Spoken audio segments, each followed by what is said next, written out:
भगवान शिव की आराधना के लिए सर्वश्रेष्ठ माने जाने वाले श्रावण मास का शुभारंभ इस वर्ष 30 जुलाई से हो रहा है। इस बार सावन में पड़ने वाली चारों सोमवारी तिथि धार्मिक दृष्टि से अत्यंत विशेष मानी जा रही है।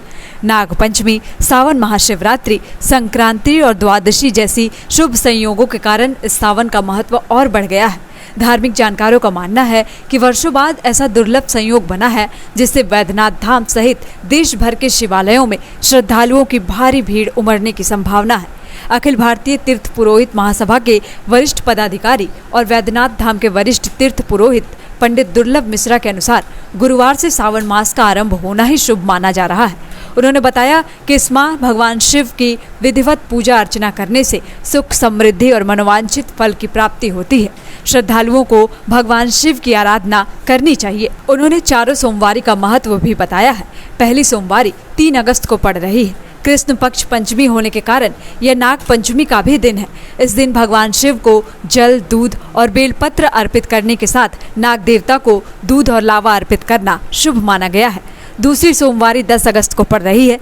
यह दिन त्रयोदशी तिथि के साथ सावन महाशिवरात्रि का दुर्लभ संयोग लेकर आ रहा है। पंडित दुर्लभ मिश्रा के अनुसार इस दिन पंचामृत से अभिषेक कर पंचाक्षर मंत्र का जाप विशेष फलदायी माना गया है। तीसरी सोमवारी 17 अगस्त को है। इस दिन संक्रांति, शुक्ल पक्ष पंचमी, नाग पंचमी तथा बंगला सावन का विशेष संयोग है।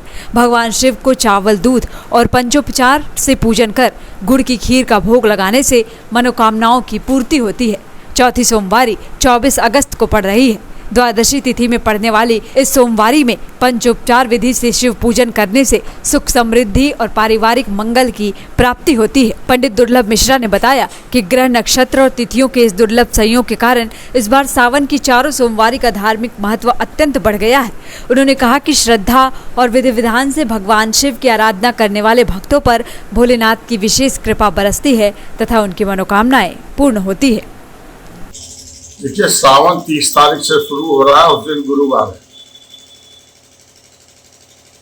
अगर बृहस्पति दिन से कोई आरंभ हो तो वो बहुत ही उत्तम और श्रेष्ठ दिन में गिना जाता है, क्योंकि बृहस्पति के पास ज्ञान का भंडार है, धैर्य का भंडार है और नए नए खोज करने का देवताओं के बीच में वो देव गुरु है। इसलिए उस दिन बहुत ही अच्छा सावन का महीना है, गुरुवार को चल रहा है। और सावन में इस बार जो है सो 4 सोमवार विशिष्ट तिथि के साथ आरंभ होने लग रहा है। पहला सोमवार जो है उस दिन पंचमी तिथि पड़ता है। चंद्रमा सोम पंचमी जो होता है सिद्धि योग होता है और चंद्रमा की शक्ति ज्यादा होती है। अब सोमवार है तो ऑटोमेटिक ज्यादा रहेगा। उसके बाद उस दिन नाग पंचमी है, जो कि बंगाल का पुराना बंगाल का क्षेत्र 1856 वाला है। मैंने ढाका से चटगांव, चटगांव से उड़ीसा का तट तक, उड़ीसा का तट से लेकर के मैंने पूरा उड़ीसा, पूरा बंगाल और छत्तीसगढ़ का पार्ट। ये लोग कृष्ण पक्ष का जो पंचमी होता है, अंधियारा पक्ष, उसी में मानते हैं।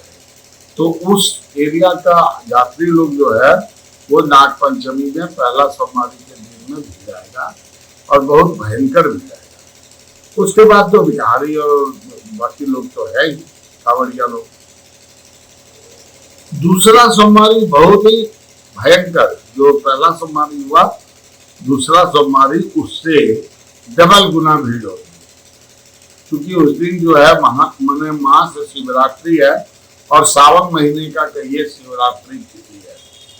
त्रियोदशी प्रदोष पड़ता है, सोमवार का दिन है, कृष्ण पक्ष का त्रियोदशी है। बहुत भयंकर भीड़ रहेगा। इस उत्तर प्रदेश, बिहार, छत्तीसगढ़, उड़ीसा, बंगाल और आसाम, जो बंगाल आसाम में उस समय भी बंगाली सावन आरंभ होगा, इसलिए वो सोमवार संभालना प्रशासन के लिए चैलेंज का समय। और उसमें आप मैक्सिमम कितने आदमी को, किसी से सलाह भी नहीं लेता है। नहीं, अब दूसरा सोमवार बीत गया, भगवान करे किसी प्रकार का कोई अप्रिय घटना नहीं घटे, हम लोग यही कामना करेंगे, लेकिन खतरा तो है। तीसरा सोमवार जो है वो और ज्यादा है, शुक्ल पक्ष हो जाएगा। बहुत लोग अंधियारा में नहीं चलता है, शुक्ल पक्ष चलेगा। शुक्ल पक्ष के बाद नाग पंचमी, पूरा पूर्वी उत्तर प्रदेश जहां से कम 20 लाख आदमी आता है, पूरा पूर्वी उत्तर प्रदेश, उसके बाद बिहार, मोतिहारी, मुजफ्फरपुर, बेगूसराय, मिथिलांचल पूरा, उसके बाद बंगाल का कुछ भाग, उड़ीसा और छत्तीसगढ़, ये पूरा एरिया का लोग जो है वो सब आकर के 17 तारीख वाला में आके पड़ेगा। क्योंकि आखिरी सोमवार है और बगला सावन का आखिरी तिथि है और उस दिन मनसा पूजा है, इसलिए उड़ीसा, बंगाल और आसाम जो विषहरी देवी का पूजा होता है उसके लिए लोग यहाँ शंकर जी को पूजा करने के लिए आएंगे। फिर तीसरा सोमवार भी बहुत भयंकर भीड़ होगा। पहला, उससे डबल दूसरा, उससे बने बराबर तीसरा, और चौथा सोमवारी जो है वो द्वादशी तिथि है, आखिरी सोमवारी है, तो जो आखिरी वाला है वो लोग आएगा। तो ये 4 सोमवार जो है वो बहुत ही भयंकर सोमवार लगने वाला है। प्रशासन के लिए बहुत बड़ी चुनौती है, पंडा के लिए भी चुनौती है। देखिए, सोमवारी का पूजा पंचोपचार पूजा श्रेष्ठ होता है, षोडशोपचार पूजा जो होता है वो उससे श्रेष्ठ होता है। उसके बाद शतोपचार, सहस्त्रोपचार पूजा मुश्किल है। लेकिन आप दूध, दही, घी, मधु, शक्कर, चीनी, जल स्नान, गंगा जल स्नान, फूल, बेलपत्र, चावल, रोली, केला, आम, लड्डू, मिठाई, ये सब दे करके भगवान शिव का आरती करिए, शिव चालीसा गाइए। पहला तो ये है। सोमवारी के सोमवारी 1000 से लेके 11,000 पंचाक्षर मंत्र का जप कीजिए। जो महिला है वो शिवाय नमः, बाकी लोग शिवाय नमः, और जो माने दीक्षित है, जिनको दीक्षा दिया गया है, जो गुरु परंपरा से चले आते हैं, वो ओम नमः शिवाय। महिला लोग ओम शब्द का प्रयोग नहीं करें, उससे उनका नश्वर और नाभि ये दोनों क्षति होता है, कि नाद से ये शब्द निकलता है। इसलिए ओम का शब्द का प्रयोग महिला को नहीं करना चाहिए, नहीं तो उनका जो जीवन है उसमें बहुत त्रुटियाँ आती है, बीमारी होता है।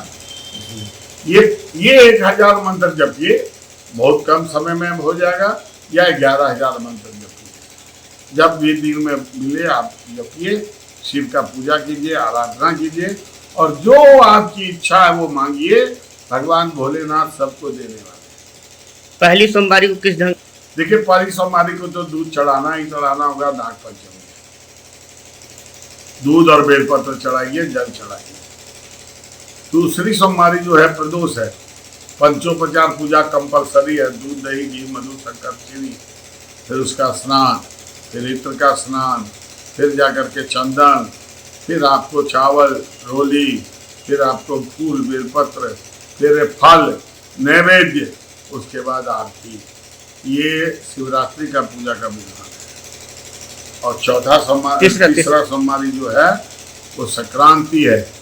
संक्रांति में खीर का भोग, संक्रांति में दूध शंकर जी पर चढ़ाइए, चावल और दूध का खीर का भोग लगाइए, हैं। उसके बाद पंचोपचार पूजा कीजिए और उस दिन मंत्र का जाप कीजिए। चौथा सोमवारी द्वादशी पड़ता है, उसमें आप पंचोपचार पूजा कीजिए और आराम से अपना जो फल पाने का हो वो कीजिए। ये ध्यान रखिएगा कि अगर आप सुबह करते हैं तो बिना खाए पिए कीजिए, शाम को करते हैं तो दिन में फलार करके रात को करिए, और रात को फिर चावल, दाल, सब्जी जो खाना हो, मांस, मछली, मुर्गा, अंडा, प्याज, लहसुन छोड़ करके जो आपको खाने का इच्छा हो खाइए, सीधा अनाज खाइए, और लेकिन पूजा करने के बाद। नाग पंचमी के दिन कोई विशेष जिससे शिव खुश हो?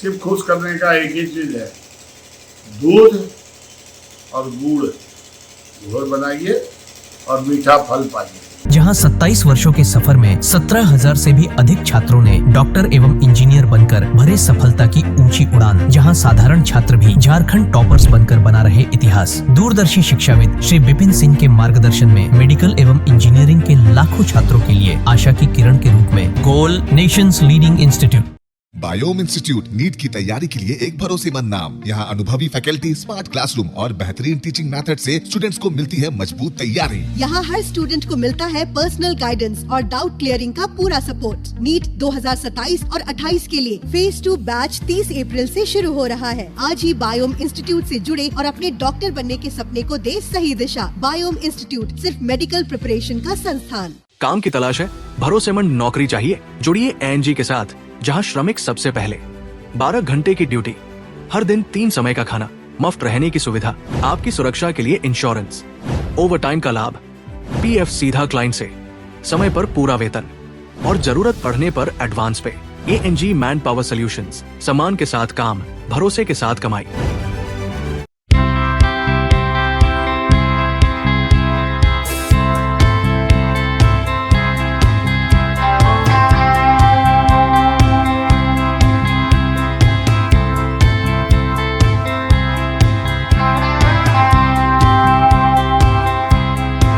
followup.in.